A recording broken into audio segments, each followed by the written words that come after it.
Perhaps the most important takeaway that you can get from Knight Rider Special is the use of special in the title. It's come up a few times in this project, and its use in titles like this was something that you really only saw in Japan, and really only for a few years.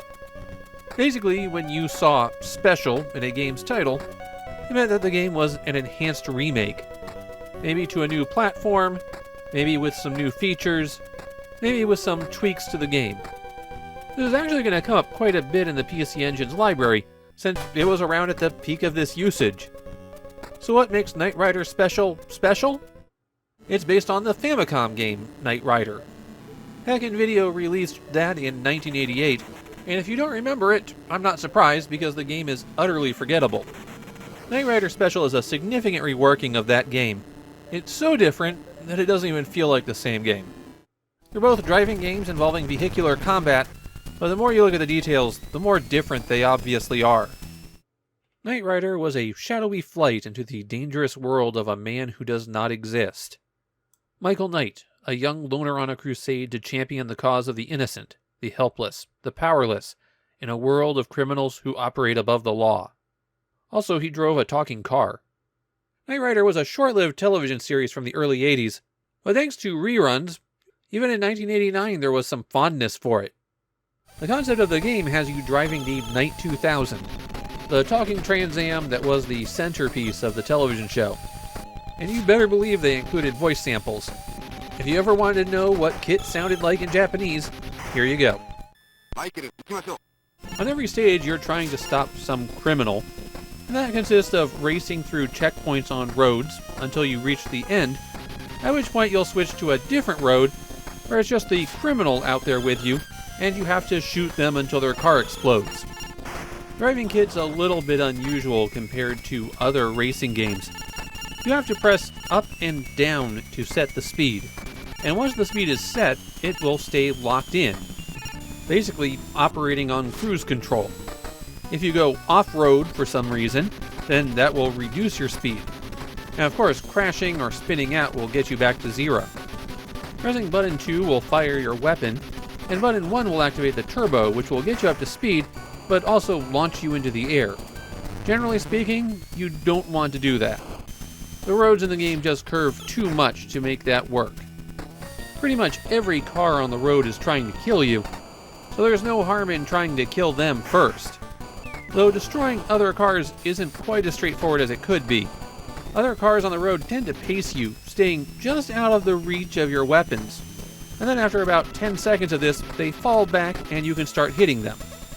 Of course, they can shoot at you while they're hanging out in the distance. After you complete each stage, you get an upgrade for KITT, and you switch between these by pressing select. The first upgrade will let KITT drive on 2 wheels, and this will avoid many of the attacks from enemies. However, while doing this, you can't shoot back, so it's not really worthwhile. The second upgrade you get is the laser, which has better range than your initial machine guns. And that's the point where I got stuck because I couldn't beat the 3rd level. You die if the time runs out while you're racing through the stage, or if your health bar runs out. And of course you only get 1 attempt. Still, you have infinite continues here, so you can always pick up at the start of that level and try again. The reason I was having so much trouble on stage 3 was that I couldn't get to the end before time ran out.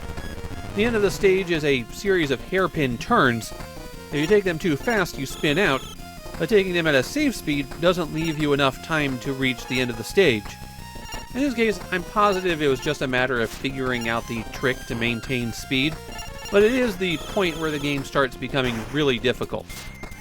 There are 6 stages total in the game, though the 5th one is just a boss fight.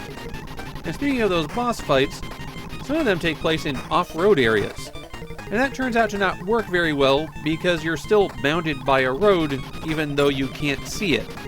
The bosses are always shooting back at you, and finding your movement suddenly constrained by an invisible wall makes the fights tougher than they should be.